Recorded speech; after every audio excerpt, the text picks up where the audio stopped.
Hi, I'm Elisabeth Dawson, and you're listening to our show, Ways to Live Your Money. Our show was inspired by our book that we wrote here, which is Wealth by Design. I hope you've gotten your copy, but that's really the inspiration behind this show. We want to educate as many people simply as best possible. So we're going to have a great guest on the show today that's going to talk about a similar philosophy that I have. We'll get his perspective, but I want to talk to you too. Are you in a position where you're not sure how much money you need to have for retirement? Are you doing everything that you can possible to make sure that you have the liquidity that you need and that you're really considering what the options are? We're after tax season now, and most people think, gosh, I had to put money into a SEP IRA or a simple IRA or max out my contributions last year to my 401k or 403b. I mean, there's so many different names for retirement accounts today. But the main thing that you can consider, and there's pros and cons to doing everything, right? But you want to make sure you at least get the match on your 401k or your 403b or your TSA or your TSP. If the companies or the government or the entities are actually matching, you want to at least get to that match. If you also are looking at maxing out your positions with your retirement accounts too, through your employer, the maximum that you can contribute is $19,000 if you're under the age of 50. And if you're over the age of 50, you can catch up and you can do up to $25,000 now. So that is an option, but is that enough for you to accomplish your goals for retirement? Because what we're seeing is that so many people they just don't have enough money saved to create the income that they were living on while they were working and also trying to produce and take care of their families. So how do we know what the right number is? If you haven't done a good analysis on where your investments are at today and you're just trying to wait for that magic day that says, okay, I'm going to retire, everything is good, not sure if I get Social Security or if it will be there, we hope it will be, but for the most part, you've got to kind of get this analysis. So we do something that's called an income for life report. And it's usually a big surprise for people because they didn't know what they didn't know before they got involved with looking at what this report does. So it maps out, okay, if you're going to get money from a pension, if you're going to get money from a 401k or an IRA or some type of employer retirement account, and what is that guaranteed amount of income that's going to come in each and every month, each and every year for you to accomplish your goals, dreams, and desires. That's important because right now we're working very hard for money, aren't we? We're working probably almost too hard for money, but at the same time, we want our money to work really hard for us when we get to retirement. Some of the options that a lot of people are looking at are still working in retirement, or if they really truly love what they do, they don't really foresee themselves actually retiring. They might want to see themselves slowing down, but it's about a statistic was out that states about 29.6% of our income with today's generations are coming from earned income. That means we're going out and we're earning income to be able to support ourselves. Our generations past, they didn't do that. They had savings, they had retirement accounts, they had pensions and Social Security. They didn't have to worry about going back to work. They were just concerned about having enough money to outlive them, and that's what you should be concerned about too. So you can take money from accounts, and please don't do some of the things that I see if you are in your retirement years. Please don't take a big lump sum out of your retirement account to pay off your house. That is a huge tax consequence. And then it leaves you in a position where you don't have that money now left over so that you can actually live on it for the rest of your life. And the reason we talk about all these pieces is that we are living longer today as a society, and the largest growing demographic is age 100 and beyond. So will your money work hard enough for you so that you can actually have the enjoyment and the quality of life that you want to have when you get to your so-called date of retirement? There's no expiration date on a retirement date, but we all have an expiration date, and we just don't have the crystal ball to tell us when that's going to be. But if you have longevity in your family whatsoever, and with medical technology that's going to be doing major advances in the next several years, and they're doing them right now as we speak, we're going to be living, well into our 90s, if not age 100, and going further in these next, 10 years, and the 10-year gap after that, and the 10-year gap after that. And we need to make sure that that money really is going to do what we need it to do when we can't really go back and work anymore. So think about those things. That's something to consider. We're going to talk more and more about it on the show. I definitely want to encourage you to, get a copy of Wealth by Design. You can go to Dawson.com, and you can actually, get in there to the link where you can purchase the book, or you can get it on audiobook, which you can just listen to me for an hour. But I hope that you enjoy it. We'd love to hear your feedback. Email us, questions with an S at Elisabeth Dawson with an S. And make sure that we know and get your feedback, because if you have great feedback, maybe we'll put you on as a source of information that we do list on ElisabethDawson.com. But it's a powerful piece, and everyone that has read it and gotten back to us about the information, they just think it's so powerful. But it's written in a simple term so that you can absorb it. There's so many things that are so complicated out there. We want to simplify what does retirement life look like. But again, today, how do we really start to save to get to that retirement number that we want to have for that date of retirement? I spoke to someone on the show a couple of weeks ago, and they said that they wanted to retire by the time they were 50 or 40 years old. And I went, well, gosh, we've got a lot of work to do, right? The generations of the past that have said that they want to retire young ages, it's kind of rare today because we have so much more life to give back. But when you're done, and you know it. So take all this into consideration. There's also other outside investments that you can do. It doesn't just have to be a retirement account. You could be putting money into investments that are in the stock market that are really secure. You can go into certain private wealth strategies through an investment advisor.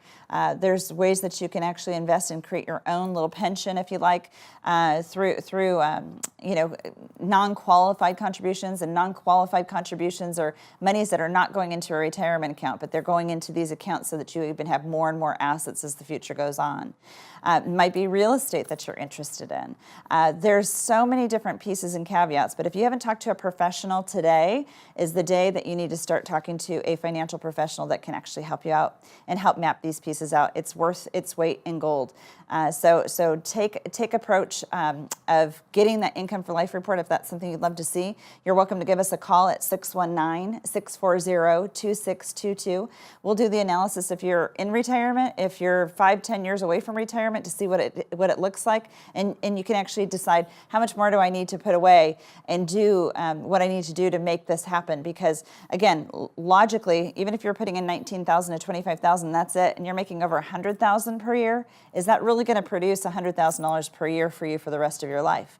In most situations, it does not. So think about that. Just think about the logic. And your call to action should be, I want to see what my income projections look like when I get there, even if I, got years to go. So without a plan, then your situation is really destined to not succeed. So take action today. Again, stay tuned. We're going to have another great guest on the show here next, and I'm sure you're not going to want to miss that.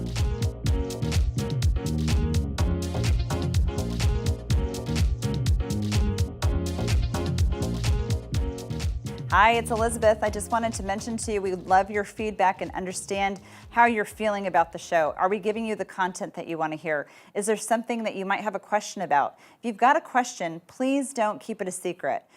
Email us at questions with an S at Elisabeth with an S, Dawson.com. We'd love to know what you have to ask us and give you some feedback back so that you have some knowledge to move forward and be more successful.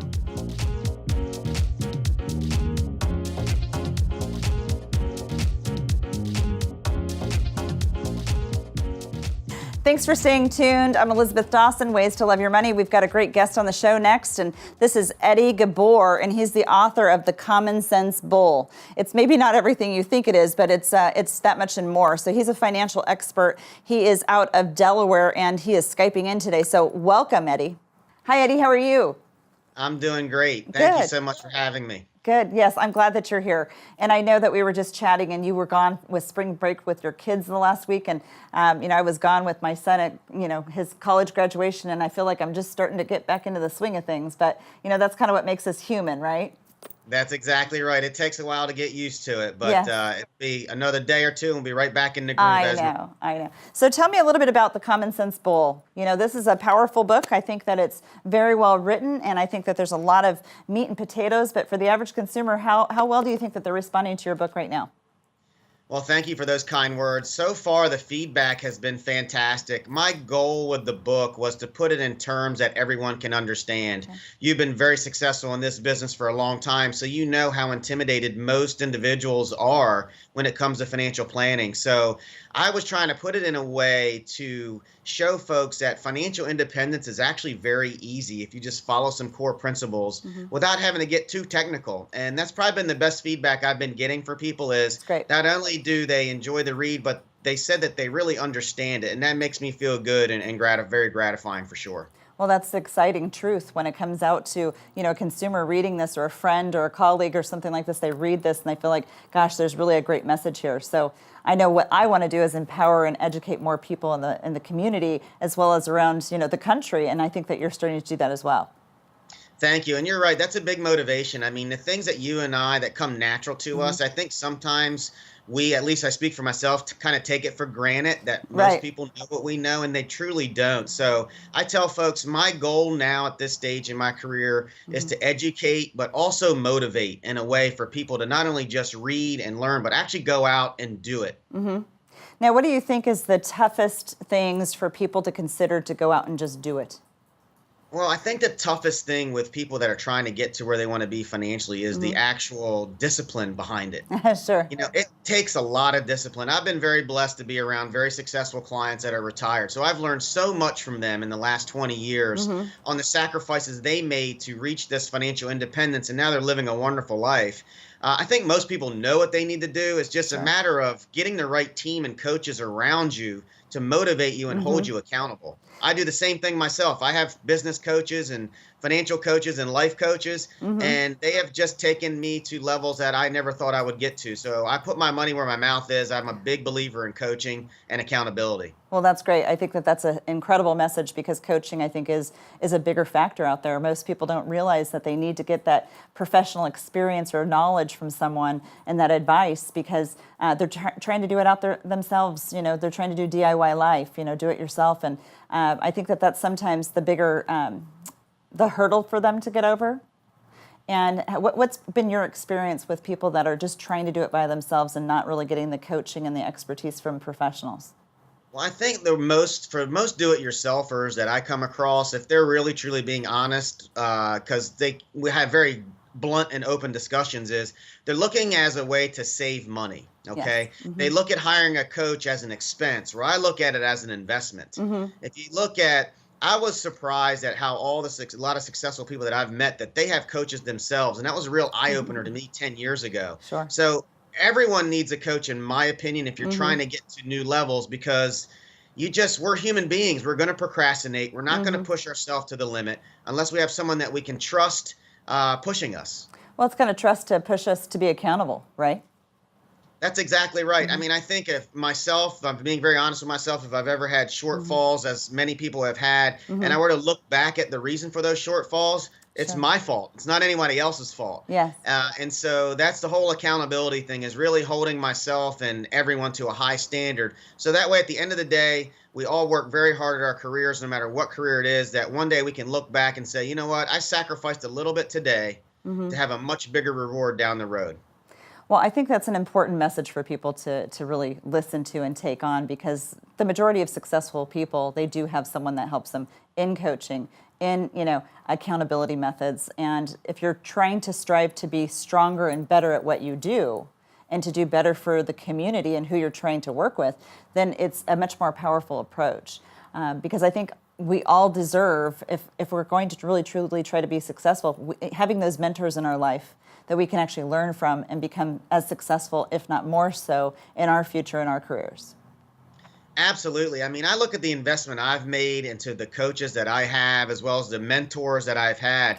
And I have no doubt that if it wasn't for them, you wouldn't have me on your podcast today. They have just, again, I tell my kids, I have young kids, I tell them you're going to be a product of your environment. Surround yourself around good people that can motivate you, so that way you can hit levels that you didn't think were imaginable. That's an incredible message. So you have children. How many children do you have? I have 2 boys. They're 12 and 10. Okay. And they know I have coaches. I talk to them about investing. They have their own little stock accounts. Oh, do they? Yeah, That's I great. teach them to say they have to do a little lemonade stand at the beach in the summertime, and they take Oh a my. portion of that and they invest it in their stock account. So Mhm. I'm trying to train their mind and their brain because our brains are muscles. If we train our brain to work this way and pay ourselves first, it will carry on to great success financially. I think that's incredible. It's an incredible message because we do want to teach our children. If we don't teach them, they'll never know, right? We can go Uh, out and do all the providing and all these other things for them, but when they get on their own, they've got to be able to be as motivated as we have been to be successful in their own right. No, you're exactly right. And honestly, at least in my area, I don't know about your area, I wish they taught it more in elementary schools and Mm-hmm. middle schools because I think kids have the ability to learn. There's just, I think sometimes we can discount what they can grasp and what they can't grasp. Sure. But the education at every level is so, so important. Yes, I agree. Now, what kind of a message would you like to, tell the people that are listening today to kind of have a call to action about their financial situation or their, projecting of what retirement should look like for them?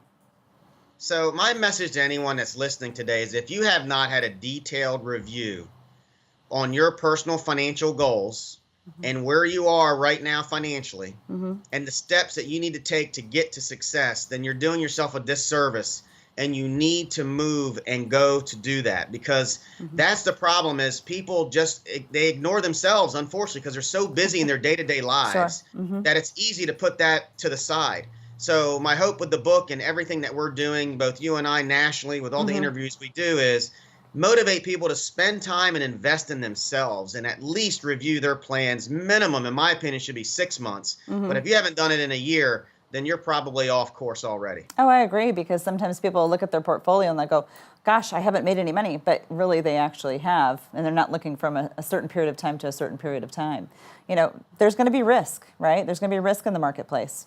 There's a lot of great fixed accounts out there that we can go into as well, and it's just we have to have a balance, right? We have to have a balance. I think that there's so many decisions for the consumer to make today that unfortunately they kind of stick to what they know. Maybe their 401k, maybe their 403b, maybe their SEP IRA, but they're not thinking outside of the box. So it's great that your kids are actually doing stock accounts because they're doing that from an outside of a retirement type of an account. And it's powerful because we need money for liquidity, but there's so many things to discuss. And if you're not really looking at your finances and your overall goals and your goals-based planning on a comprehensive level, you're gonna miss something. You're gonna You're miss exactly something. right. You're right. And I know you've seen this many times. The taxation side of the investment piece, a lot of Right. people just overlook and don't focus on it. But there's so many different strategies you can do to potentially reduce your future tax implication on the income stream you're pulling from your portfolio. Mm-hmm. And if you're not well versed in that area, you're leaving money on the table. That's why we always talk about even doing a fourth quarter review of your taxes and what your tax responsibilities are. And there might be some gains that you can take, that maybe it gets you up to a certain, dollar amount so that you're avoiding, a big part of capital gains, if not 100% of it, in your tax plan. But if people just stay in their busy, busy lives, get into that fourth quarter of the year and say, oh, holidays are here, I've got too much to do, and we do forget about ourselves, right? No, you're It's so exactly true. right. Hmm. No, So you're right. being proactive, meeting with their tax professional and saying, hey, what do my taxes look like for next year so that I can actually do something because when 12/31 happens, we can't do anything January 1. And nor are they going to spend time to do that. But boy, they get to February, March, April, and people start to get really nervous about their tax situation because now they're getting the bad news. No, you're exactly right. And that's why you need to be proactive in your planning versus reactive. And when Right. it comes to planning, Roth conversions is another thing. With the new tax law changes, we're getting a lot of CPAs reaching out to us and helping them with their Hmm. clients and doing Roth conversions. Again, these are just little small things that if some people don't have any after tax money, Right. these new tax changes may be an opportunity for them to get another source of assets on a Hmm. favorable tax basis. Okay. Well, I know we're kind of getting, low on time right now, but I always like to ask guests that are on the show, what's a fun fact about you? Where do you like to have fun in life and what most people wouldn't know about you? I'm a big goofball at home. I look all serious in my suit, but Sure. like I said, I've got two kids, they're 12 and 10 years old, Hmm. and I coach them in sports, That's and great. so youth sports is something that I just absolutely love to do. Hmm. And one of my life goals when I retire is to continue to coach youth sports well after my kids are hopefully having their own family and coaching their own children. Well, that's incredible. So I think team sports are an amazing piece for kids to actually learn about, teamwork, because you can't do it alone. You're not going to be as successful alone unless you're working with a team, and being coached and being coachable. And I think that's really the strength of the future for our kids if they're actually involved heavily in sports. My kids were always involved in sports too, so I commend you on that. Now, if there's anything else that you'd like to add to the show, we're going to have to wrap it up. But it's been a pleasure to have you on the show, and thank you for Skyping in. It's great to have you all the way out, from Delaware. Hopefully the weather's doing great, and you're starting to enjoy your spring. Thank you so much. Yes. It's been really fun being on your show. Great. Thanks for being here.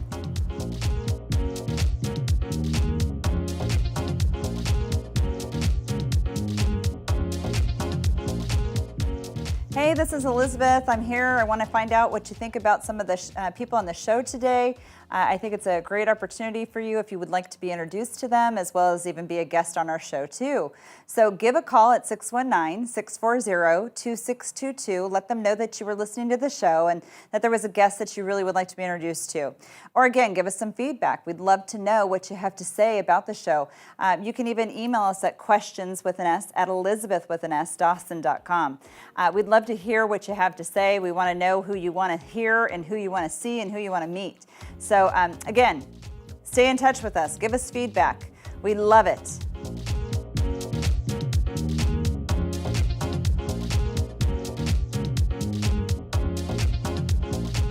The information provided in this show is for informational and educational purposes only. This show is not investment advice, nor is it intended to address the financial needs of any particular viewer. The opinions expressed on this show are not intended to be an endorsement of any particular investment strategy or service of any other kind. You must make an independent decision regarding investments or strategies mentioned throughout the show. Before acting on information in this show, you should consider whether it is suitable for your particular situation and strongly consider seeking advice from a financial advisor.